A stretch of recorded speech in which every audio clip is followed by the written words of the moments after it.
एक बार की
धीरे धीरे उसे व्यापार में घाटा होने लगा। उसकी सारी दौलत धीरे धीरे खत्म होने लगी। और एक दिन ऐसा भी आया जब उसके पास कुछ भी नहीं बचा और उस पर कर्ज का बोझ चढ़ गया था। परंतु वह निश्चिंत था, क्योंकि उसने अपना सारा कर्ज अपने दोस्तों से लिया था। उसने सोचा था कि उसके दोस्त बुरे वक्त में उनके साथ खड़े रहेंगे, लेकिन ऐसा कुछ नहीं हुआ। जैसे ही बुरा वक्त आया, दोस्त पहले उससे कर्ज मांगने लगे। अगर उसने कर्ज नहीं लौटाया तो उन्होंने उसे जान से मारने की धमकी भी दी। उनके सभी शुभ चिंतक और प्रियजन उससे दूर हो गए। उसके दोस्त जो उसके साथ मस्ती किया करते थे, अब उससे दूर भाग रहे थे। उसका परिवार उसकी गलतियां और कमियां गिनने लगा। उसकी सारी संपत्ति नीलाम हो गई और उसके पास कुछ भी न बचा। जब उसने अपने पिता से मदद मांगी तो पिता ने कहा कि मेरे पास थोड़ी सी संपत्ति है, अगर मैं तुम्हें दे दूंगा तो मैं तुम्हारी मां को क्या कहूंगा। यह संपत्ति हमारा अंतिम सहारा है। सबल के मन में गहरा दुख छा गया। उसके आसपास कोई नहीं था उनके दुख को समझ सके। लोगों के इस विश्वासघात के कारण वह अंदर से टूट चुका था। वह सोचने लगा कि अब जीने का कोई मतलब नहीं है, अब मौत ही मेरा सहारा है। वह आत्महत्या करने के लिए पहाड़ी पर जा रहा था। तब उसे याद आया कि उस गुरु ने उससे कहा था, तब मेरे पास आना जब तुम्हारे जीवन में वास्तविक दुख हो। सबल गुरु के पास गया और अपनी सारी व्यथा सुनाई। आंखों में आंसू लिए उसने कहा, हे गुरुदेव, मेरे दुख का निवारण कीजिए। तब गुरु ने कहा कि जब जीवन में असली दुख आए तब मेरे पास आना, मैं इसे जरूर ठीक करूंगा। सबल ने कहा कि यह क्या है, मेरी जिंदगी में दुख नहीं है तो आखिर असली दुख क्या है। गुरु ने सबल से कहा कि पहले आप मुझे बताओ कि आपने अपने दुख से क्या सीखा। तब सबल ने कहा कि मैंने वह सीखा, जो लोग हमारे जीवन में आते हैं वह हमारी सफलता और प्रगति के कारण वो हमें धोखा जरूर देंगे, क्योंकि बुरे समय में वे हमारे साथ नहीं खड़े होंगे। वे अच्छे समय में ही हमारा फायदा उठाएंगे और बुरे समय में हमें छोड़ देंगे। उन लोगों पर ही भरोसा करें जो हमारे बुरे समय में हमारे साथ खड़े रहते हैं।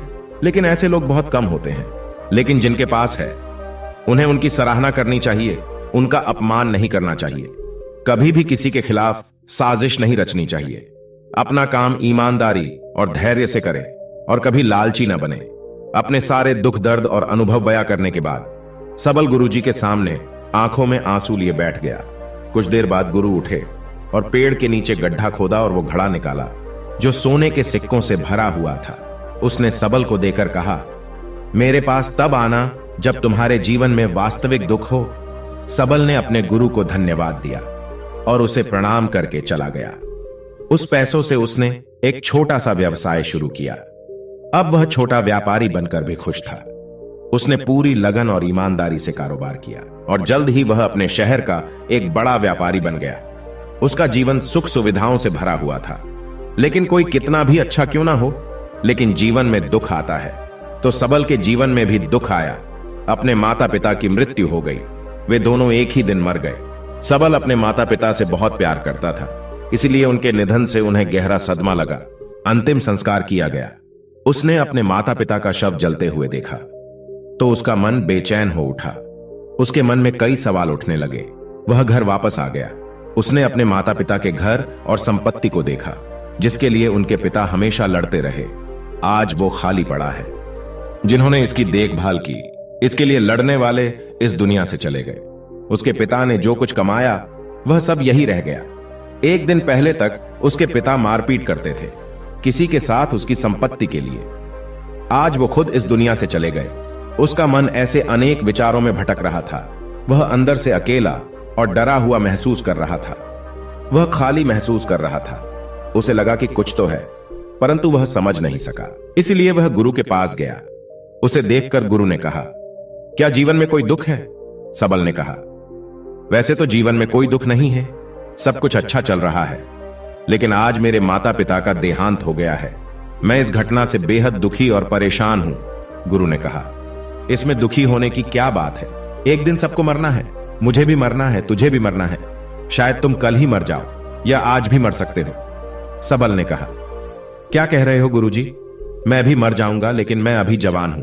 गुरु ने कहा कि सभी जी रहे हैं इसी भ्रम में कि मृत्यु केवल बूढ़ों को आती है, लेकिन ऐसा नहीं है। जवान भी मर जाते हैं, बच्चे मर जाते हैं। मौत का उम्र से कोई लेना देना नहीं है, यह सभी को प्रभावित करता है। गुरु की ये बातें सबल के मन में बैठ गई और वह चुपचाप चला गया। लेकिन उसका मन अभी भी बेचैन था। वह खाली महसूस कर रहा था। वह सारा दिन अपने बारे में ही सोचता रहता कि वह कौन है, वह इस दुनिया में क्यों आया है, इस जीवन का लक्ष्य क्या है। ऐसे कई सवाल उसके दिमाग में लगातार उठ रहे थे, लेकिन उन्हें अपने किसी भी सवाल का जवाब नहीं मिल रहा था और उसका दुख दिन ब दिन बढ़ता ही जा रहा था। इसलिए कुछ दिन बाद वह फिर से गुरु के पास पहुंचा और बोला, हे स्वामी, मैं बहुत दुखी हूं क्योंकि मैं यह नहीं जान पा रहा हूं कि मैं कौन हूं और मैं इस दुनिया में क्यों आया हूं। यह सुनकर गुरु मुस्कुराए और बोले, आज आपके जीवन में पहली बार सच्चा दुख उत्पन्न हुआ है। यह वास्तव में दुख कहलाने लायक है। हम नहीं जानते कि हम कौन हैं, हम क्यों आए हैं। सबल ने अपने गुरु से कहा कि उसकी दुर्दशा दूर करे। गुरु ने कहा कि हम सभी इंसान हैं, जीवन भर संग्रह करते रहते हैं। सबल ने कहा, कोई भी इंसान अपने साथ कुछ भी नहीं ले जा सकता, वह सिर्फ अकेला ही जाता है। मेरे माता पिता भी अपने साथ कुछ भी नहीं लेकर गए। धन संपत्ति वैभव सब कुछ यहां पर छोड़कर गए। गुरु ने कहा, अब मेरी बात ध्यान से सुनो। इस संसार में हमें जो संग्रह करना चाहिए वह हम नहीं करते, बल्कि चीजें हमारे सामने होती हैं, लेकिन हम उन्हें देखने की कोशिश नहीं करते। हमें इस दुनिया में जो कुछ भी इकट्ठा करना है वह हम खुद हैं। हमें खुद को जुटाना होगा ताकि जब हम मरे तो हम एकजुट हो सके और खुद को पहचानने में सक्षम होने के लिए। हम अंदर बटे हुए हैं। हम प्यार, नफरत, गुस्सा, ईर्ष्या में बटे हुए हैं। क्रूरता, धन, स्थिति, प्रतिष्ठा, सम्मान, पहचान, धर्म, जाति, सैकड़ों हजारों ऐसी चीजों और इच्छाओं में हम विभाजित हैं और टुकड़ों में जीवन जी रहे हैं। इस विभाजन के कारण हमारी चेतना कभी एक नहीं हो सकती। हमारी चेतना व शक्ति बिखरी हुई है, इसलिए हमारे पास इतना समय नहीं है, इतनी ऊर्जा नहीं कि हम मुड़ सकते हैं और अपने भीतर देख सकते हैं। वास्तव में धन, सम्मान और सुविधाओं के अभाव को लोग दुख समझते हैं और जीवन भर के लिए इसे दुख कहकर रोते रहते हैं और समाधान खोजने का प्रयास करते रहते हैं। उन्हें अपना समाधान कभी नहीं मिलेगा, क्योंकि जिसे लोग दुख कहते हैं वह वास्तविक दुख नहीं है। यह सिर्फ एक आदमी की इच्छा है। उसकी इच्छा कभी पूरी नहीं होती, इसीलिए व्यक्ति को कभी उनके प्रश्नों का समाधान नहीं मिलता। इसलिए इन सब से परे यदि आप अपने दुखों का परम समाधान चाहते हैं तो सबसे पहले खुद को समेटना होगा। इस दुनिया से अपनी ऊर्जा वापस ले लो और इकट्ठा करो। अपने आप पर ध्यान केंद्रित करो, स्वयं पर ध्यान दो। अपने मृत्यु से पहले अपने आप को जानने की कोशिश करो। बिखरो मत, सबल ने कहा। गुरुजी, क्या हम इस संसार को छोड़ दें? हमारी सभी इच्छाओं को मार देना चाहिए। किसी से प्रेम नहीं करना चाहिए, धन संग्रह नहीं करना चाहिए, सम्मान की आशा छोड़ देनी चाहिए। गुरु ने कहा कि भावनाओं और इच्छाओं से ऐसे बिखरे हुए मनुष्य में से बाहर निकल आओ, जैसे कोई पत्थर पहाड़ से अलग होकर गिरे तो जिस पर पर्वत का कोई कंट्रोल नहीं होता सिवाय देखने या परेशान होना और कुछ खोना। ठीक वैसे ही बिखरे हुए मनुष्य की इच्छाएं बेकाबू और दर्दनाक है। उसका अनियंत्रित मन इच्छा करता रहता है और कल्पना करता रहता है और यह दुख देता है। लेकिन जब एक व्यक्ति अपने मन को एकत्र करता है तो वह जो कुछ भी करता है वह उसके नियंत्रण में होता है। फिर उसकी इच्छा से इच्छाएं भी उत्पन्न होती है। फिर सबल ने कहा कि आपने मेरे असली दुख का समाधान कर दिया। आपका बहुत बहुत धन्यवाद। अब से मैं खुद को समेटने और खुद को तलाशने की कोशिश करूंगा। गुरु ने कहा कि मानव शरीर में बहुत ऊर्जा और शक्ति है, लेकिन यह फालतू के कामों में बटा हुआ है, बेकार की बातों में लगा हुआ है।